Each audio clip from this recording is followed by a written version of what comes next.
Bom dia, boa tarde e boa noite, meus caros, meus queridos.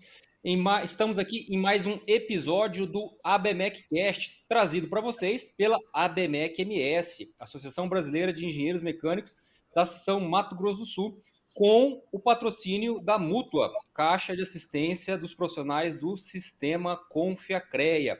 E hoje aqui nós estamos com um convidado bastante especial, já participou com a gente em algumas lives, né, em alguns programas gravados, e nós discutimos um tema bastante importante para aquele pessoal que trabalha com indústria, principalmente com indústria, e algumas outras aplicações também que nós vamos discutir no programa de hoje. Nosso convidado é o engenheiro químico Charles Domingues.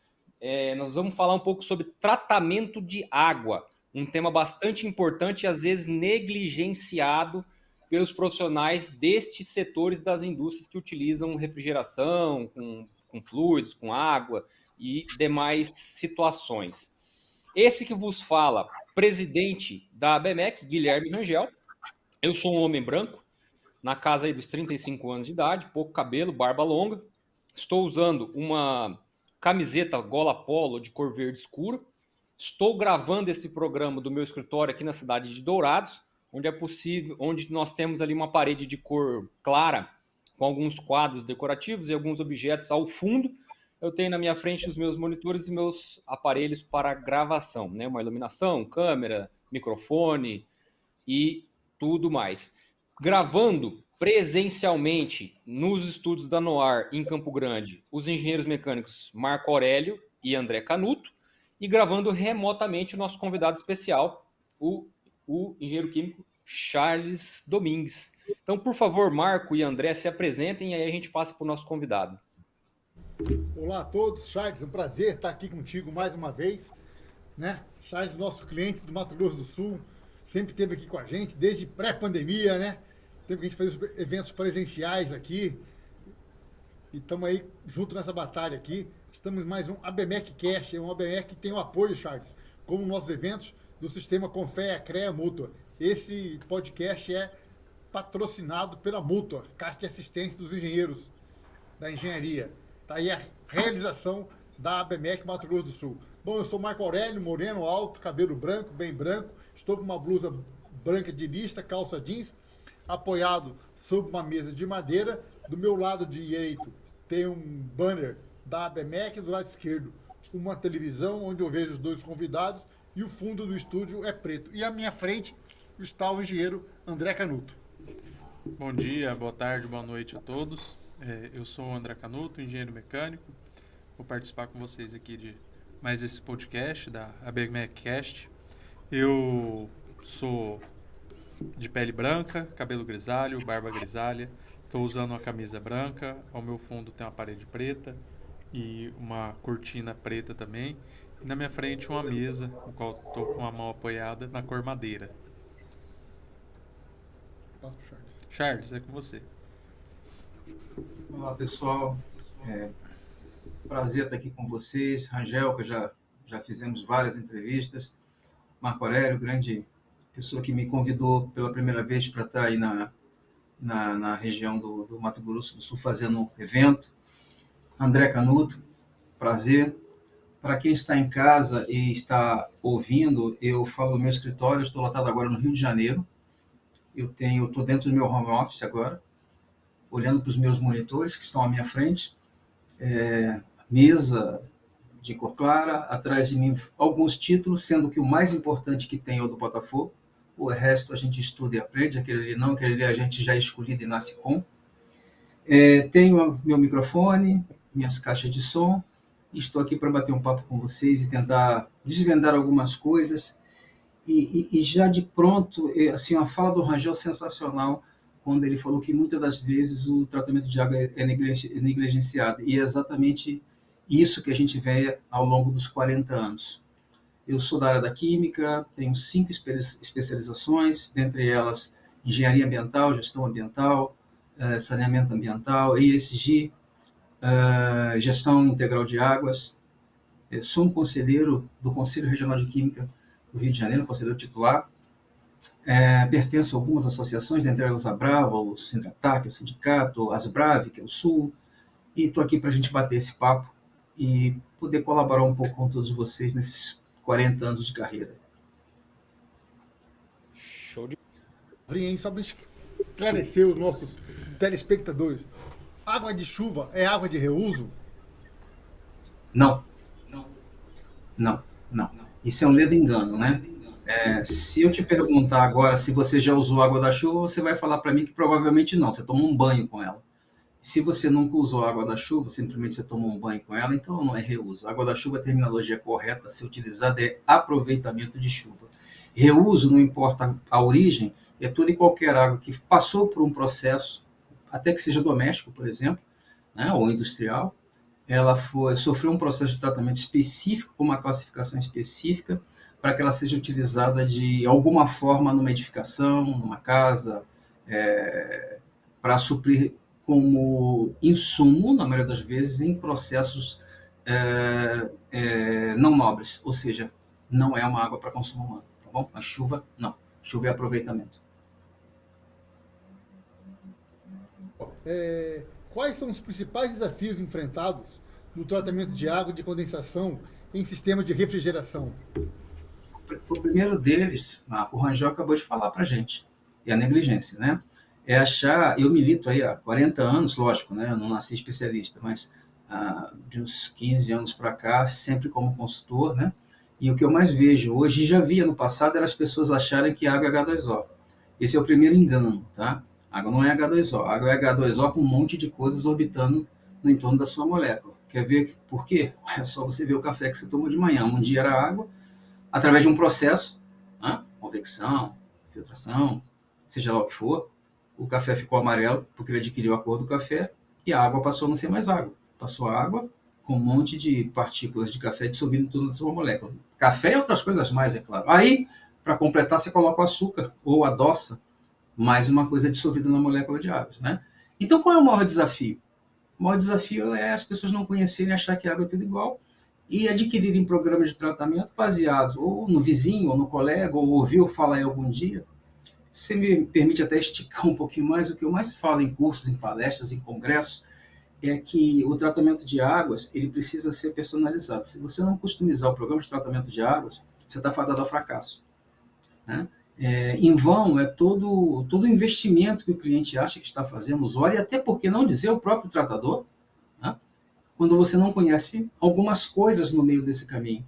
E aí, na crença de que água é tudo igual, na crença de que as empresas fazem a mesma coisa, na crença de que a gente compra um tratamento porque a gente compra, mas na verdade a gente compra um tratamento porque a gente quer performar, a gente quer conservar e, acima de qualquer coisa, proteger também, por que não dizer a sociedade, porque existem contaminantes nesse processo que, além de comprometerem a integridade, né, de uma climatização ou uma refrigeração, ainda podem comprometer a integridade de alguns seres humanos através de alguns contaminantes que existem nesse processo.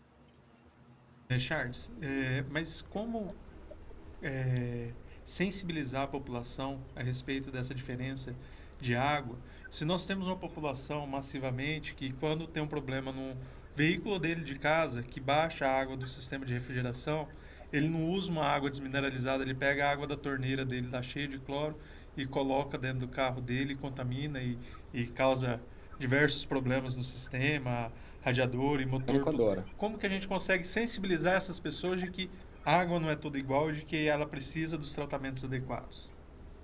Cada fórum tem a sua forma de sensibilizar, né?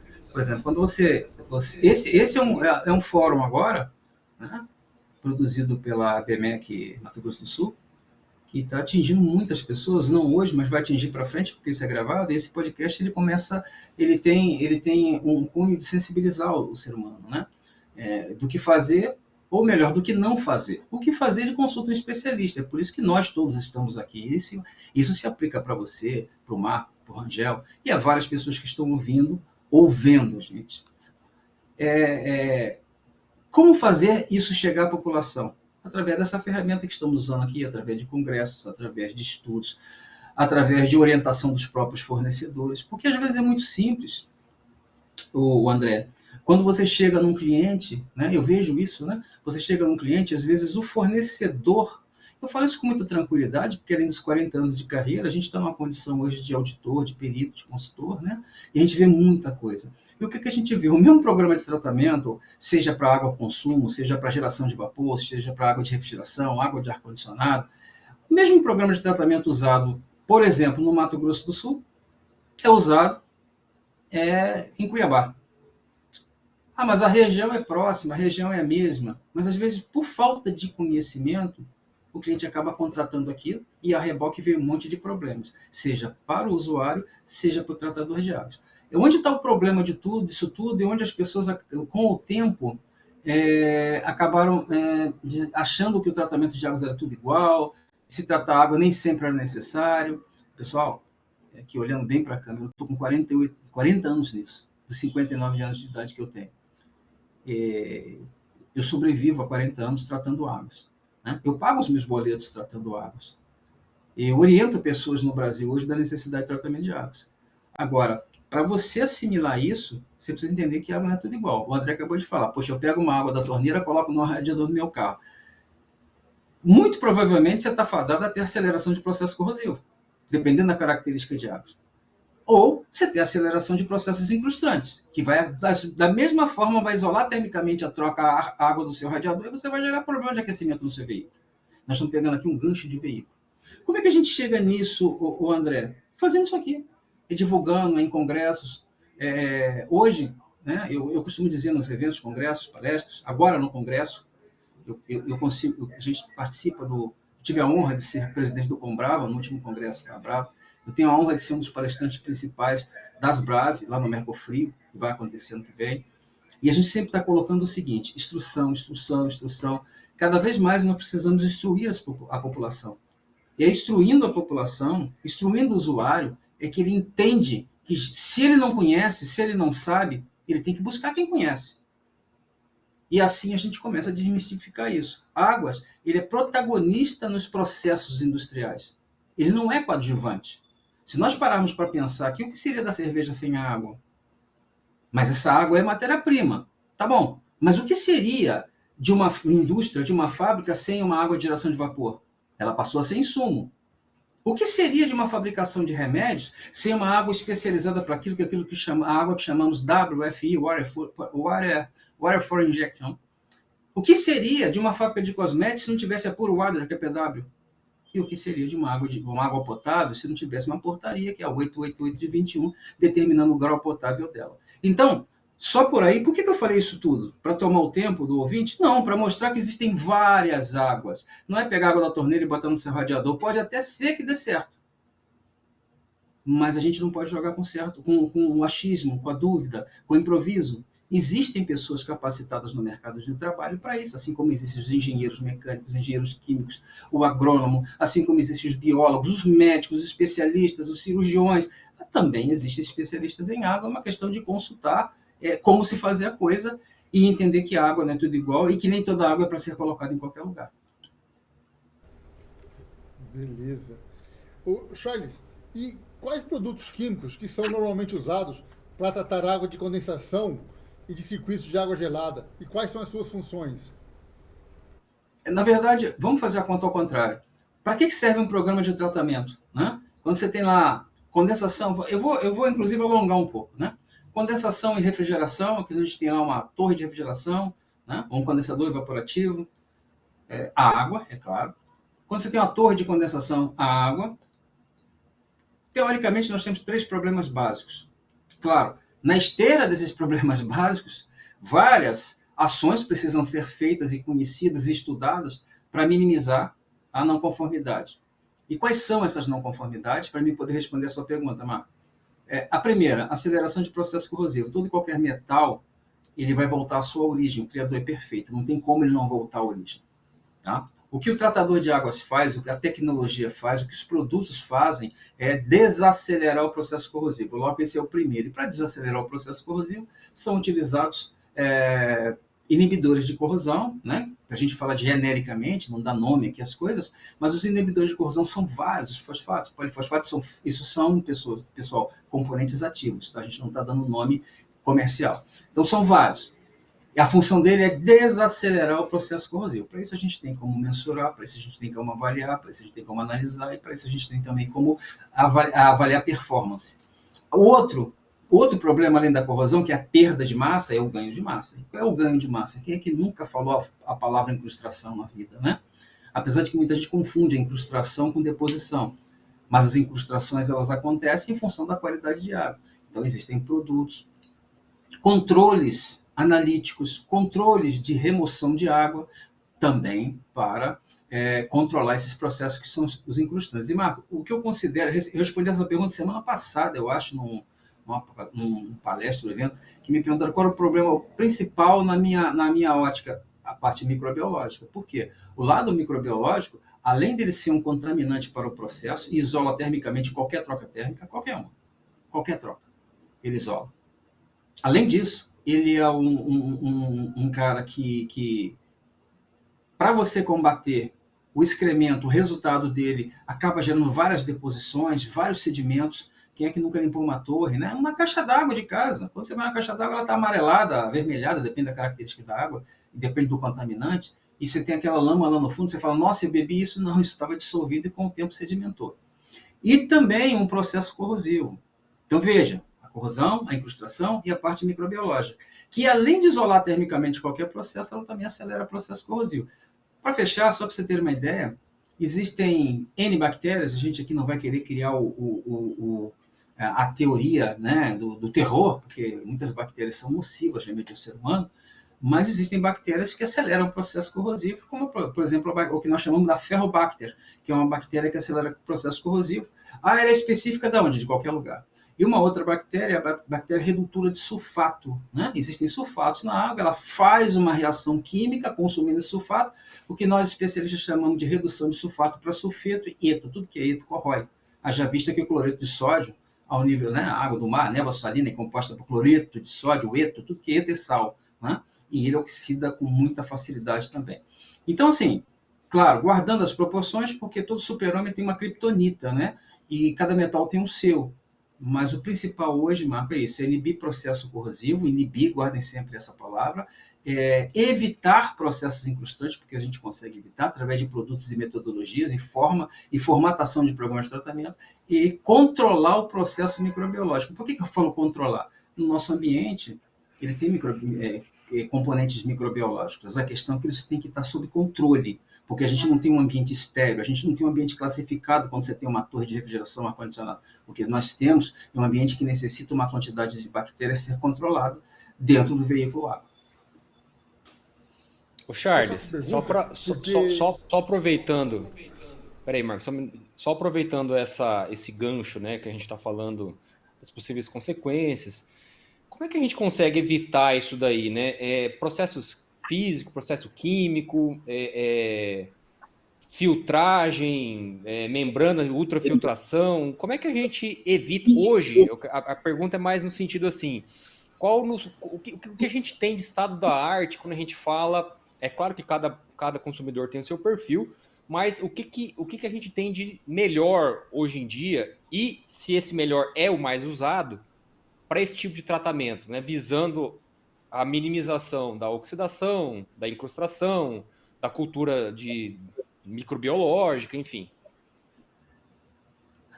Rangel, é aquela história, né? Existem vários métodos para vários resultados que nós esperamos. A gente pode fazer, o médico pode recomendar uma ultrassonografia e ser interessante dali ele conseguir ter o diagnóstico, como ele pode precisar de uma ressonância magnética, por exemplo. E aconteceu isso comigo. Inclusive, eu estou com a cirurgia aqui do lado, que foi exatamente de manguito rotador, que quem conhece sabe que é complicado, detectado não numa ultrassonografia, sim numa ressonância. E o tratamento de águas não é diferente. Você falou aí um blend de informações, que é importante colocar, né, quando você fala de nanofiltração, microfiltração, processos de osmose, são os programas de tratamento físico para melhoria da qualidade de águas, né? Quando a gente fala da refrigeração e do ar-condicionado, depende do que eu tenha, e o que é o melhor que eu tenho hoje para controlar, por exemplo, processos corrosivos? O inibidor de corrosão, bem alinhado e bem formatado com o programa de tratamento. O que eu tenho que obedecer? dissimilaridade de metalografia, porque ela existe, o ambiente, porque nós estamos falando de uma torre, o ecossistema, né? E a qualidade do make-up, a água que entra no processo. Aí nós podemos utilizar produtos químicos, ok? Inibidores de corrosão, microbicidas, que é a parte de microbiológica, dispersante de quarta geração, por exemplo, que a gente pode colocar lá, polímeros, quadripolímeros, para poder tentar deixar esse cálcio e magnésio, que é o que incrusta, né? E a sílica, o tanto mais solúvel possível. E também existem os tratamentos físicos que você colocou, tanto físicos para melhoria de qualidade de água, de salinização, desde resinas aniônicas e catiônicas para segurar cargas positivas e negativas e baixar a quantidade de sólidos dissolvidos, até um processo de osmose, né? Que a gente fala de osmose, quando a gente fala de osmose, precisa tomar cuidado, tá? Para o nosso ouvinte, para o nosso telespectador, às vezes não confundir, a osmose resolve tudo, até a página 2. Ela tem uma função básica nesse processo, apesar de ser o cara mais utilizado hoje em água de processo. Mas ela tem uma função. Qual é a função? Segurar os sais. Só. Ah, mas ela tem como função filtrar? Não. Membranas não filtram. Esse tipo de membrana não filtra. E aí que está, Rangel. Aí a montante desse processo vem embarcado que nesse programa?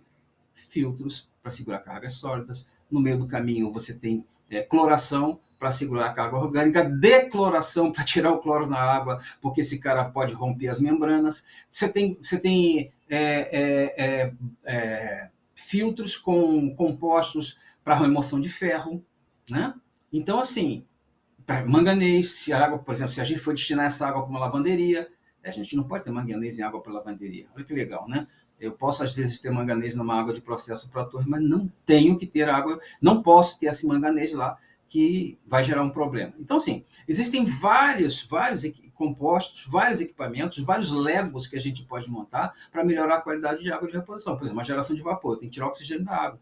Eu posso ter oxigênio na água da lavanderia? Posso. Posso ter oxigênio numa água que passa pela osmose? Posso, mas na caldeira, pela condição de operação, geralmente eu tenho que remover. Então, assim, para facilitar a resposta, para cada processo tem que haver uma solução. Isso é um Lego, por isso que eu falei para você, que você monta de acordo com o processo, de acordo com a qualidade de água que tem que entrar e também da qualidade de água que tem que manter. E sem levar em consideração que essa água pode ser usada como matéria-prima de um processo, como há pouco eu mencionei, uma cerveja, um refrigerante ou coisa parecida com isso.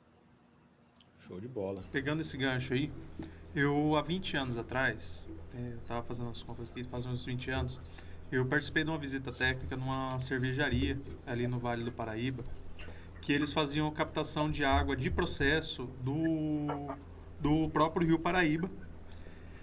E nessa visita técnica eles falaram que eles devolviam a água com a qualidade melhor do que eles faziam a captação. E você falando, me surgiu uma dúvida aqui. Como controlar a qualidade dessa água de entrada? Até onde eu posso ter essa entrada? Porque uma coisa é você ter uma captação de um sistema fechado, digamos assim. Outra coisa é você ter uma captação de um rio, que é um sistema totalmente aberto ali, que uma chuva, uma catástrofe, alguma coisa vai te atrapalhar totalmente o processo. Como trabalhar nesse tipo de captação aberta, assim? Então, Rangel, perdão, André, excelente pergunta. E isso se aplica principalmente aos processos de obtenção de água para concessão. Tá? Quando você tem uma água para consumo humano, que depois eu queria deixar claro para que ela serve, porque as pessoas pensam que a água potável serve para tudo. Quando você tem uma água de consumo humano, lembra, ela é captada em algum lugar. Né? Se a gente pega a água e capta de um manancial de superfície, como você citou, que é um rio, lá em Paraíba do Sul, que é muito comum as indústrias, né, ter outorga para captar água do rio. E ele tem que entregar uma água de melhor qualidade, e eu vou explicar por quê. Isso é lei, isso é norma, isso é regra do jogo. Ele capta, ok? Existe uma ETA, que é a Estação de Tratamento de Água. Essa ETA recebe essa água e ela é monitorada o tempo todo. Hoje nós temos ferramentas embarcadas em programas de tratamento de águas que variam desde um medidor simples de pH, que muita gente acha que o pH é um item que você analisa, fora outros mais, né? Desde uma medição de pH até você ter aí uma IoT embarcada nisso, tá bom? Então, assim, como ele controla isso? Ele recebe essa água que ele já tem uma noção, a análise inicial é feita e a estação deles exige como uma conta ao contrário. O que é a conta ao contrário? Quanto que eu tenho que sair. Quanto que eu tenho que sair para entrar no meu processo? Está faltando uma estação nesse caminho para ele poder entregar, tá? Eu não vi essa indústria, nem sei qual é essa indústria de cerveja no Vale do Paraíba que você falou. Mas, assim, quando a gente vai num local, a primeira coisa que a gente se preocupa é o seguinte: qual água que tem que ter no processo? Essa pergunta do André, ela é muito interessante porque cada água tem o seu processo. Então, eu obtenho uma água no rio. Quando eu entro com essa água no rio, eu tenho que saber, não, primeiro, claro, eu tenho que saber que água que está entrando, mas o principal disso é saber a água que está saindo, porque senão eu não consigo construir minha estação. E qual água que eu preciso para entrar no meu processo? Água para consumo humano é um processo. A estação de tratamento de água de qualquer concessão no Brasil, ela tem uma outorga para captar água de um manancial, nesse caso superfície ou subterrâneo. Tem regiões no Brasil que não tem manancial de superfície, busca do subterrâneo. Tá? E no final ela classifica isso na 88821. Charles, como é que ela classifica isso? Através da formatação da estação. Né? Eu busco, eu filtro, eu trato, eu removo o que eu tenho que remover com relação às cargas sólidas, né? Através dos filtros, através das chicanes, redução de vazão de água, coloco polímeros, coloco produtos, coloco floculantes, que pega a água que está embaçada, cria floco, sedimento e depois recolhe no filtro ou passa por gravidade para o outro lado, eu cloro, analiso, e aí que está, Rangel, eu analiso a qualidade dessa água, ela está ok, isso é uma água para consumo, né? Ela passa pelas pessoas que vão ver a característica palatável dessa água, através de experimentando mesmo ela, tá? E aí ela vai para consumo humano, ela vai para consumo humano, cloro e por aí vai. E o que acontece numa indústria? Não é diferente, ele pega, eu preciso dessa água para colocar no meu processo XYZ. Ele sabe a qualidade de água que ele precisa. Então, a estação é formatada para isso. Variou a montante. Acontece, tá? Muitas das vezes, a empresa tem que parar essa captação, porque a variação foi grande. Tem uma cabeça d'água no rio, a quantidade de materiais orgânicos ou sólido de suspensão está muito grande, maior que a capacidade que a estação tem de comportar, e segura aquilo. E deve ter um backup, um pulmão em algum lugar. Você também falou que essa estação ela fornecia uma água de melhor qualidade na saída. Olha, é regra, é lei. Você, por exemplo, você tem que captar montante, obviamente, né? E descartar jusante. Isso é uma questão ambiental, aí entra aquela área que eu falei de especialização na parte de gestão ambiental, higiene ambiental e química ambiental. Quando você pega essa água, né? Você baseou lá no estudo de impacto ambiental, no EIA-RIMA, no relatório de impacto ambiental, ali já tem as condicionantes de processo. E qual é a condicionante? Já tem que entregar numa água de qualidade tal. Mas não se engane. Essa qualidade tal, ela tem que ser de acordo com a classificação do corpo hídrico. Classe 1, 2, 3. E quanto menor a classe, mais condições legais ele tem.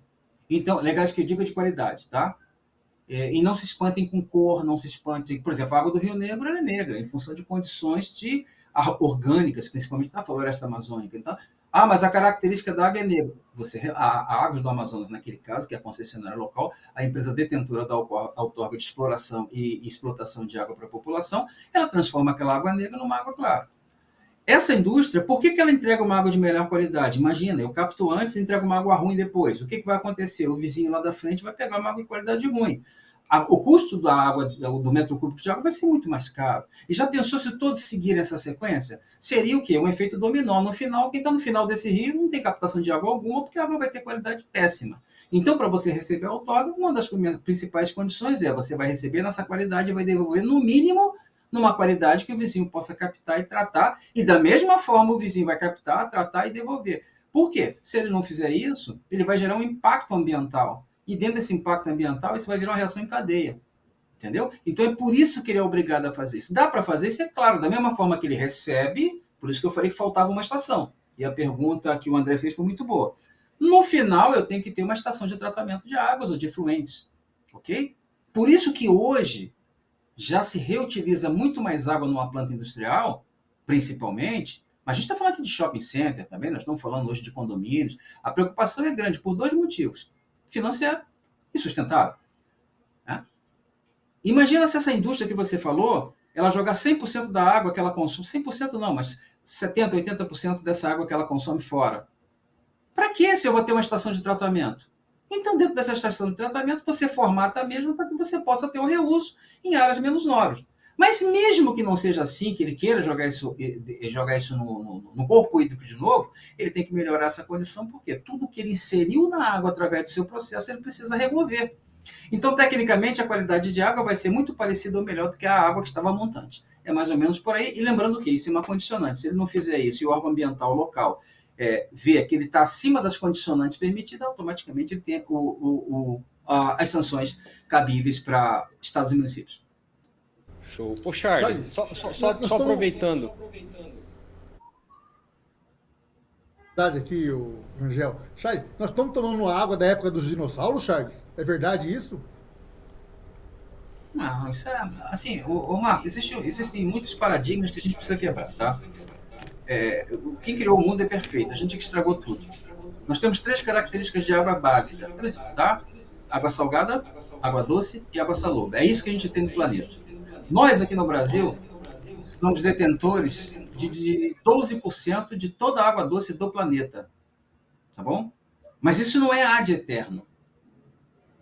Quando a gente fala de água doce, o que é água doce? E quando você fala de água para beber, o que é água doce?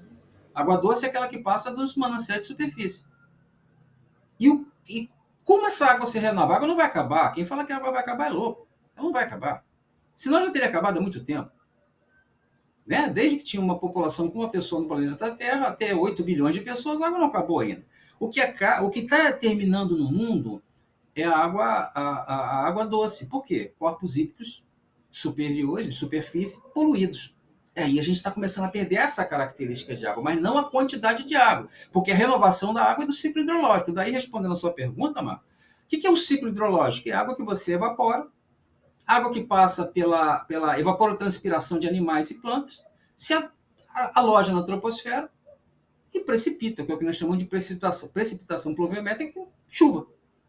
Então, porque a água é do tempo passado, toda ela vai e volta. O universo recicla essa água, ele torna essa água, ele pega essa água, que é água líquida, transforma numa água vapor através dos raios solares e devolve para o ser humano através do H2O. Essa sim é H2O. Para o ser humano através do quê? Da precipitação de uma água que ficou alojada na troposfera. Ela pode até não chover em Mato Grosso do Sul agora, mas evaporou aí, vai chover em algum lugar, depende de sazonalidade para isso. Então, a água que nós estamos tomando, que você está tomando nessa garrafa, que as pessoas estão tomando, é uma água que passou em algum corpo, seja superfície ou seja um corpo hídrico de subsolo, tá? Processou essa água e te entregou na condição Brasil, tá? 888 de 21. O mundo tem outras condições, mas muito próximas disso, que a condição assim, a nomenclatura vulgar é potabilidade, a nomenclatura técnica realmente é água consumo humano. Então, independente de qualquer coisa, Marco, você sempre vai tomar uma água que já existiu nesse planeta. Excelente. Eu tenho também uma pergunta aqui para você, Charles, para a gente falar da legionela. Vamos explicar o que aconteceu? Que a gente começou a falar de água de tratamento, água de torre, não é? E daí em diante aconteceu vários acidentes, até esse ano, né, 2025, no Harlem, lá nos Estados Unidos, também aconteceu outro problema, né? Com a legionela. Vamos traduzir para o povo primeiro o que é legionela, né? E vamos quebrar um paradigma aqui de que a legionela só dá água de torre. Não é bem assim. E o que é a legionela, né? A legionela, na verdade, o EPA, que é o Instituto de Proteção Ambiental Americano, já estuda isso há muito tempo, né? Eu não vou entrar na qualidade do ar, né? Mas isso é uma coisa que está lá desde 1970. Já vem um estudo da OMS, a Organização Mundial de Saúde, sobre sintomas, né, de ambientes lacrados. Dentro desses sintomas apareceram algumas coisas. E no Brasil, aparece a partir de 1998 isso. Mas, na verdade, em 76, na Filadélfia, né, no Hotel Stanford, por que a legionela? Né? Porque era uma conferência de legionários, alguns deles vieram a óbito e outros não. Nesse meio do caminho, descobriu-se que a causa-morte era a pneumonia, mas até então essa bactéria que causou a pneumonia não era conhecida. O EPA, a OMS estudaram, né, e descobriram essa bactéria, batizaram de legionela, em função dos legionários, e deu o sobrenome a ela de pneumófila. Legionela pneumófila em função de quê? Do quadro de pneumonia. Vertentes. A legionela gera 2 tipos de males para o ser humano, tá? Só que existem vários tipos de legionela, vamos aqui resumir por causa do tempo. Ele gera legionelose, 4 a 8 dias pode até vir a óbito o paciente, o paciente, e a febre de Pontiac, tá? Que é uma virose. Legal? Esses são os 2 tipos. Para ficar todo mundo na mesma página e entender o que é legionela. Ela vem pelo ar? Não. Ela é veiculação hídrica. Ela é uma bactéria, né, de veiculação hídrica. Ah, mas ela pode ser arrastada pelo ar? Claro que pode. Tanto, haja vista que ela foi arrastada do ambiente externo, que eu costumo classificar, que é o ambiente externo, geralmente não se fala muito nele, né? A gente fala muito de ambiente primário, secundário e terciário, que o primário é a casa de máquina, secundário, o duto, terciário. Isso tudo nós estamos falando aqui de conforto, né? O terciário é um ambiente de público, digamos assim, só que tem um ambiente externo, exatamente de lá que veio a legionela, né? Ela estava numa torre contaminada, a tomada de ar externa puxou, propagou através da rede secundária, que é a rede de dutos, e foi para o ambiente primário. Quem estava mais imunossuprimido adquiriu a legionela e acabou tendo males mais fortes, digamos assim, com o mal de legionela, com a legionelose, e acabaram vindo a óbito. Um ledo engano, Marcos, a gente achar que legionela ela só dá em água de torre. Não, a legionela gosta de água, H2O. Tá? Limpa torre, rio, chuveiro, pia. Inclusive, você falou dos Estados Unidos, vários estudos, não só dos Estados Unidos, como também em Portugal, que é um país muito avançado com relação aos estudos da legionela, muitas pesquisas em hotéis em chuveiros. Né? Chuveiros, pias, jacuzzi, principalmente as piscinas, né? Se avalia a legionela.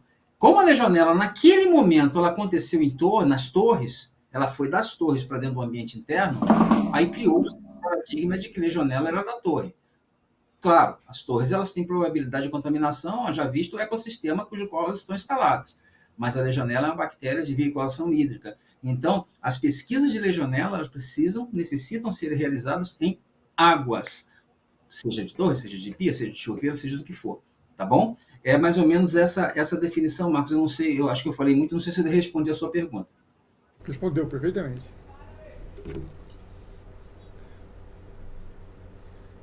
Vai, Rangel, você ia falar? Fazer uma pergunta lá atrás pro Charles, né? Quando a gente estava falando de a reutilização das águas industriais, né? É claro que eu não quero parecer repetitivo, né? Mas quando a gente fala de tratamentos, né? De possibilidade de tratamento, o Charles já até comentou que na maioria dos casos, principalmente quando a gente fala de indústria, há a necessidade de uma estação de tratamento tanto de água, que vai ser captada, quanto a de efluentes. Mas aí, assim, vamos, se é que é possível dar essa receita, né, Charles? É por isso que eu te faço essa pergunta. É mais viável a indústria, vamos colocar um perfil qualquer, genérico de indústria, despejar essa água de volta no ecossistema e captar uma água novamente e fazer um tratamento dessa água, seja ela qual for o perfil, ou ele trabalhar com um circuito fechado, minimizando as perdas, né? Porque aí a gente tem uma que a gente chama de eficiência hídrica, né? É a reutilização dessa água em algum processo que vai ter um custo, né? A gente sabe, ela precisa ser tratada para ser captada pela primeira vez, vai ser reutilizada e ela demanda um outro tratamento para poder voltar lá no início do processo. Mas o que normalmente é mais barato? O que a gente vê mais nas nossas indústrias, no perfil básico que a gente tem no Brasil de água?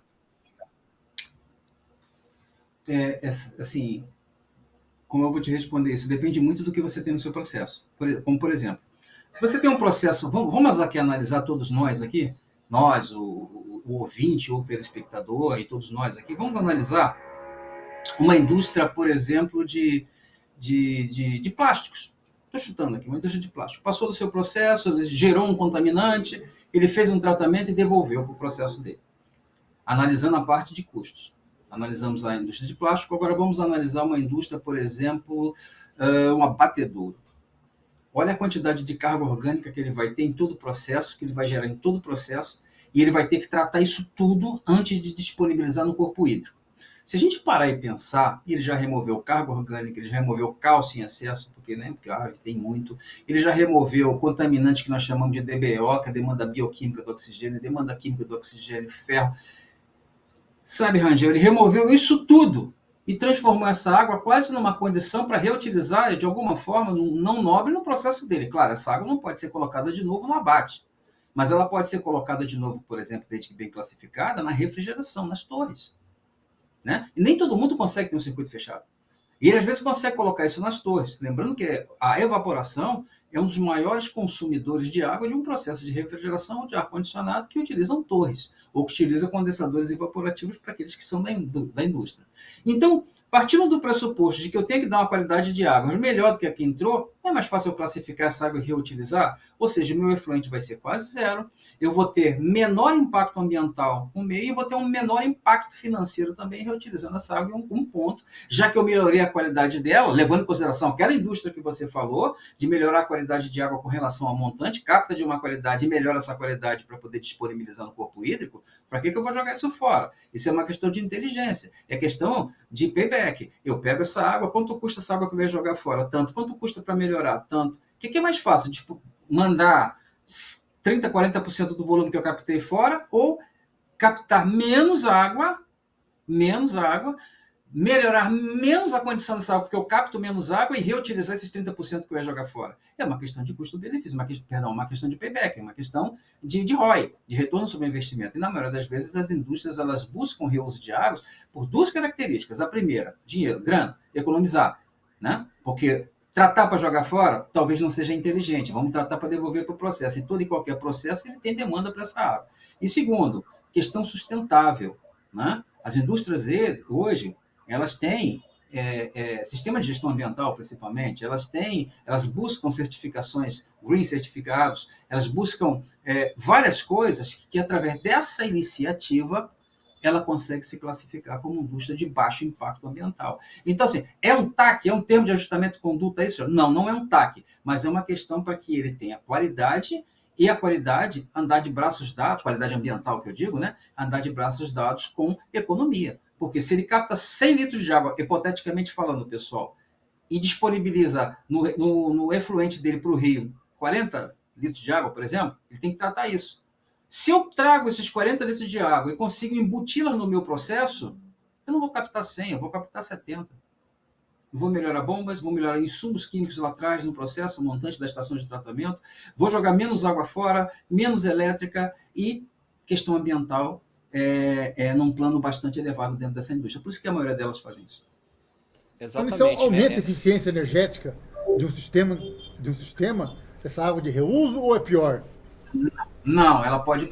Veja bem, qualquer água, ela pode manter o consumo de acordo com o projeto. Nós todos aqui trabalhamos em cima de um projeto, né?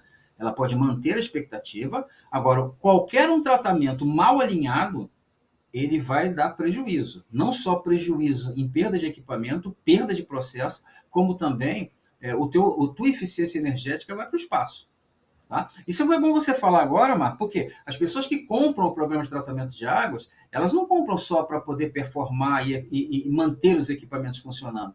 Cada vez mais a indústria, as empresas, os usuários, e também, por que não dizer, os especialistas em água, eles buscam melhorar o seu programa de tratamento para ter o retorno sobre esse investimento por parte do cliente. E aí, a gente vai ter lá na ponta a tal da eficiência energética, pagando o programa de tratamento de águas. Então, começa isso para você, o usuário, para você, empresa, indústria, entenda, um programa de tratamento de águas bem projetado, bem executado, além de garantir o tempo de vida útil dos seus equipamentos, o seu processo, seja para climatização, seja para refrigeração, seja para conservação, você também tem o retorno sobre o investimento através do conceito de eficiência energética. E talvez o seu programa de tratamento seja pago, digamos assim, pela quantidade de dinheiro que você economizou na energia. Sim, mano. Então, a gente está nesse momento de falar de... A gente está nesse momento de falar de crédito de carbono, de pegar de carbono. Todo mundo só pensa em produzir energia barata, né? Ah, não, vou botar placa solar, eu vou botar um sistema aqui de baterias, mas ninguém se preocupa com a eficiência energética, né? A gente fala de eficiência energética de motores e também a gente tem que falar da eficiência energética desse tratamento de água, que isso repercute muito na indústria. Não é só a gente falar, eu tenho um monte de placa solar, eu sou eficiente. Não é. Ele tem um monte de placa solar, mas está tratando mal a água, como você falou, está fazendo isso aqui, está absorvendo energia e está jogando essa energia fora, né? Exatamente. Então, o que você está fazendo? Pode falar. O que você, tipo assim, recomendaria para as pessoas? Ó, tem que ter um tratamento, tem que olhar isso, tem que olhar aquilo, porque às vezes nós temos pessoas que já têm um certo nível, tem uma equipe de engenharia por detrás, e tem pessoas que estão iniciando agora, né? O que você acha, assim, que tem que abrir para despertar, como que vai despertar outras pessoas para esse conhecimento? O que você acha que ele tem que dar uma olhada. Vazamento de água é importante, não sei o quê. O que você vê isso aí? Bom, vazamento de água é importante de qualquer forma, né? Ele é importante porque a gente tem perda de produto no processo, perda de água, contamina o efluente.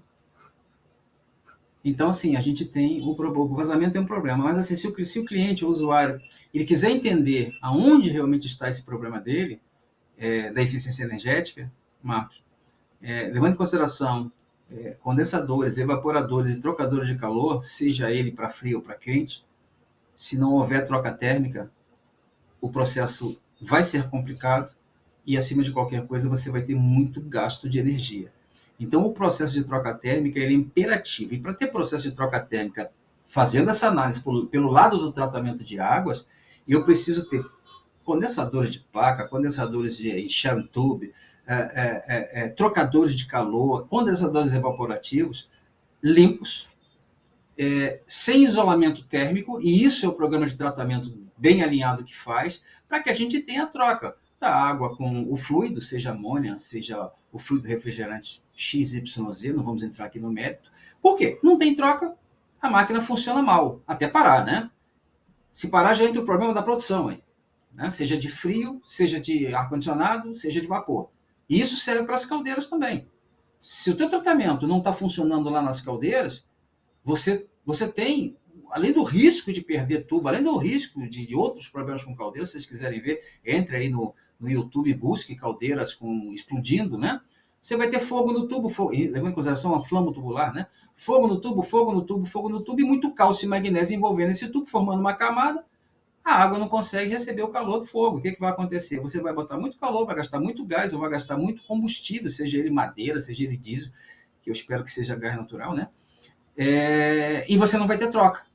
Então, o que vai acontecer? Se você não tem um bom programa de tratamento alinhado, você não tem troca. Se você não tem troca, para falar realmente a linguagem da indústria, a linguagem do usuário do ar-condicionado, se você não tem troca, água com o fluido que você tem, você está fadado ao fracasso, fadado a ter um consumo energético muito grande e fadado a ter problemas até com o seu equipamento, de perda do equipamento. E problemas, a NR13 está aí da caldeira para mostrar para a gente que a gente precisa, inclusive, fazer o tratamento de água da caldeira com tempo. Está lá na NR13 isso. Mas, assim, o que a gente precisa fazer para que a gente tenha eficiência no processo? Um bom tratamento de água para que a gente tenha troca. Eu não estou falando de corrosão, troca térmica. Mas para fazer troca térmica, existe um blend. O que é esse blend? É um blend que você usa como programa de tratamento, mas isso é específico e customizado para cada caso, cada indústria, cada cliente, cada água, cada sazonalidade, cada ecossistema. Você tem que usar isso personalizado, que é o que eu procuro fazer pelo Brasil, que é a customização do processo de cada cliente. Show de bola. Eu queria fazer uma pergunta para você. Só aproveitando, Canuto, antes, já que o Carlos está tocando nesse assunto de tratamento de águas de caldeira, né? Nós já temos uma live gravada com o Charles. Eu estava revisitando aqui o nosso canal do YouTube. Tem lá, quem tem curiosidade por uma fala um pouco mais técnica, né? Mais instruída a respeito de tratamento, voltado para tratamento de águas de caldeira, procure lá no nosso canal do YouTube, Tratamento de Águas de Caldeira. Tem uma live com o Charles Domingues, gravada, disponível gratuitamente para vocês, tá? Vai lá, Canuto. Eu queria que você fizesse uma fala para gente a respeito do quanto o transporte da água pode impactar na sua qualidade. Por que eu estou fazendo essa pergunta para você?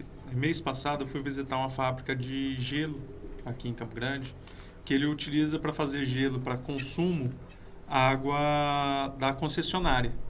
Só que ele teve que montar uma pequena estação de filtragem para melhorar a qualidade da água, porque a água que ele está recebendo, apesar de ser considerada uma água potável, igual você falou no termo popular, ela não é adequada para o processo de produção de gelo de consumo humano.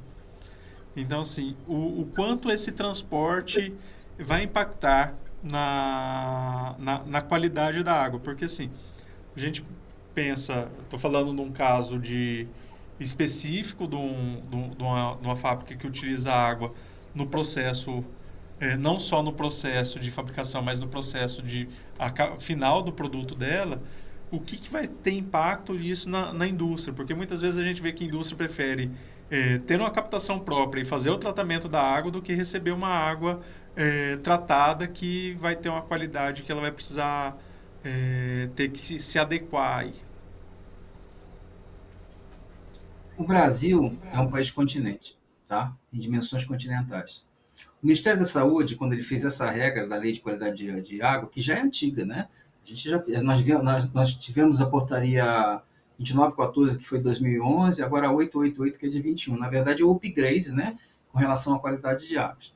Por que eu falei isso, que o Brasil é um país de dimensões continentais? Primeiro porque né? Deus me deu o privilégio de tratar água, de ser consultor em todo esse Brasil. Quando ele sai com formata essa norma, né, essa portaria, ele pensa no Brasil. Ele não pode determinar essa norma, por exemplo, para Mato Grosso do Sul, em função do manancial ou dos mananciais que aí existe. Cria uma média, vamos fazer tal. Ela pode ser interessante para o Mato Grosso do Sul, mas péssima para Salvador, horrível para Fortaleza e maravilhosa para Manaus ou Macapá ou Roraima, ok? E o que acontece? Quando ele pega essa água para produzir o gelo, né, insere no processo dele, lembra, nós temos a mudança de estado da água. E algumas coisas que estão na molécula de água, elas se comportam de uma maneira para calor e outra maneira para o frio. Né? Por exemplo, o gelo ele tem que ser quase que transparente. Muito provavelmente ele teve o problema do gelo opaco. E aí ele não consegue comercializar isso porque o gelo começa a perder a sua característica física e tem regra para o jogo também para você vender gelo. Você não pode botar o gelo, vou fazer gelo porque eu usei água para consumo humano, é bacana pra caramba, não, mas qual é a qualidade do seu gelo? Você tem isso, é por isso que ele estava com esse problema, muito provavelmente, não sou um profeta, é claro, mas muito provavelmente ele teve esse problema. Exemplos, eu posso ter ferro na água para consumo humano, 0,03 ppm, parte por milhão, miligrama por litro, pessoal, é isso que eu estou falando aqui, ele serve para você usar para consumo humano, mas será que fica bom para o gelo? Aí ele pensa no processo de filtragem. Mas para tirar o ferro, o que ele imaginou? Vou ter que construir uma mini estação, estou pensando aqui com a cabeça do cliente, tá? Vou construir uma mini estação, provavelmente ele conversou com alguém, falou, como é que eu tiro o ferro da água? Alguém falou para ele, manganês. Ele colocou lá um filtro base manganês, areia, etc, etc, etc. Ele removeu o ferro. Agora pense comigo que se essa água que ele estava coletando, a concessão manda para ele uma água com excesso de dureza. Gente, a gente vai mudar várias características da água pela dureza, vamos mudar várias características da água pelo cloreto. Então, para ele, tá? É muito. E tem uma outra que você falou de transporte, né? Quando você começa a transportar, dependendo da tubulação, do ponto de entrega até a chegada do cavalete do cliente lá, né? Que é uma responsabilidade da concessão, mas por que ele teve que fazer isso? Porque a norma do jogo fala. A partir do momento que você entra com essa água dentro do seu estabelecimento, a responsabilidade é sua, seja para a manutenção da qualidade dela, através da higienização dos reservatórios, que é fator preponderante para a fabricação de gelo também, e também o tratamento do teu processo, seja qual for. A concessão não está preocupada com isso. Então, em função dessas características, não é uma água H2O bacaninha, purinha. Claro, ela tem que ser incolor, inodora, insípida, e lá a regra número 1 de água para o planeta é o que uma água seja incolor, inodora, insípida e não seja palatável. Porém, tem um outro problema que deixa ela palatável, com gosto, pessoal. Sabe qual é? O cloro. Ele tem de 0,2 a 2 ppm de cloro. Se ele injeta isso na água com gelo dele, para fabricar o gelo, ele pode ter algum problema. Então, o que ele preferiu? Ao invés de eu pegar 100% de uma água tratada e não me dar segurança, e eu analisar o gelo, ele não está em condição e eu perder uma produção, ele preferiu fazer a estação de tratamento dele. Sinceramente, se a indústria cervejeira faz isso, se a indústria que faz frigorífico faz isso, se a indústria que faz lá o abate faz isso, é comum ele ter que fazer isso também. Haja vista que a água é um consumo direto para ele, a matéria-prima direta para ele. 100% de água que entra é 100% que ele transforma em gelo. Então ele usa 100% de uma água no produto final dele. Então é comum, e eu recomendo a qualquer um fabricante de gelo que aqui esteja assistindo a gente, que ele se preocupe em fazer uma estação de tratamento a montante do processo dele. Bom, nós estamos chegando para o final da nossa live aí, Charles. Já deu 1h e 5 minutos de conversa. Rapaz. Conversamos bastante, tem que conversar um pouco, né? Vamos então para as considerações finais. Pode falar, Charles. Fala. Deixa eu só falar sobre a água que o Marco falou agora, uma coisa interessante. Se você pegar essa água mineral, Marco, no passado, eu sou do tempo, eu acho que você também, todos nós que estamos aqui, que a gente pegava água mineral natural da fonte. Dá uma olhada nessa garrafa aí se você não tem escrito assim, ó, gaseificada artificialmente. É o homem mudando as coisas, criando coisas e entregando para a população, entendeu? Ela tá até é importante, pessoal, entender que a água mineral ela obedece a 888, tá? Mas ela tem uma norma, uma regra só para ser consumo de água mineral, tá? Então ela é uma lavra de obtenção de algum lugar, a lavra é DNPM, Departamento de Pesquisas Minerais, diferentemente da portaria do Ministério da Saúde. Mas você pode ver aí, Marco, que essa água deve ser gaseificada artificialmente. O homem injeta gás nessa água, tá bom? Bom, posso fazer minhas considerações finais aí, pessoal? Charles, tá me ouvindo? Pode ir. Estou te ouvindo. Posso? Tá bom. Pode. Queria agradecer aí ao Marcos, ao Rangel, que a gente já faz outros eventos juntos, né? Agradecer também ao André pelas perguntas bem pertinentes, né? Perguntas do dia a dia. É muito importante as perguntas do dia a dia, que são cases, são coisas que você passou no dia a dia, isso é muito importante. E agradecer essa oportunidade de passar água para o usuário, para o consumidor, para o fabricante, para o produtor, que ela é protagonista no processo, ela não é coadjuvante. E partindo do pressuposto de que a água é protagonista nos processos, a gente precisa entender melhor, entender os nossos projetos que precisamos fazer e quebrar o paradigma de que a água é igual, né? Nós aqui falamos o tempo todo de vários tipos de água. Acabei de falar uma agora, gaseificada artificialmente. É diferente da água que não tem gás. Ah, mas Charles, até aí você choveu no molhado. Não, foi inserido nessa água alguma coisa naquela molécula através de um processo industriais para que ela absorvesse essa característica gasosa, né? Se você observar direitinho, o refrigerante sai da fábrica gelado. Por que ele saiu gelado? Mudou a característica da água e sai gelado por quê? Porque ele precisa ser introduzido gás nele, né? Não dá para introduzir gás em quem está em temperatura elevada.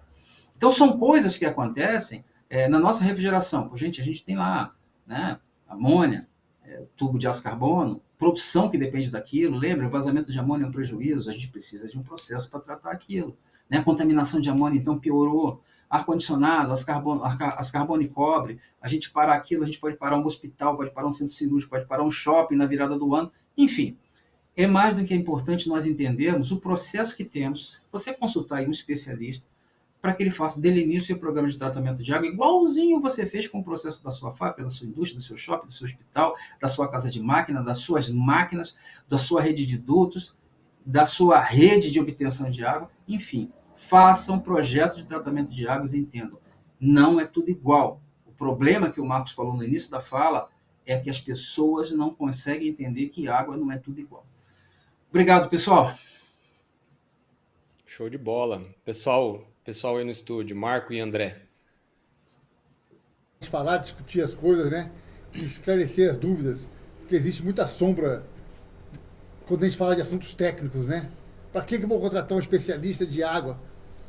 Mas aí, tá aí o porquê, né?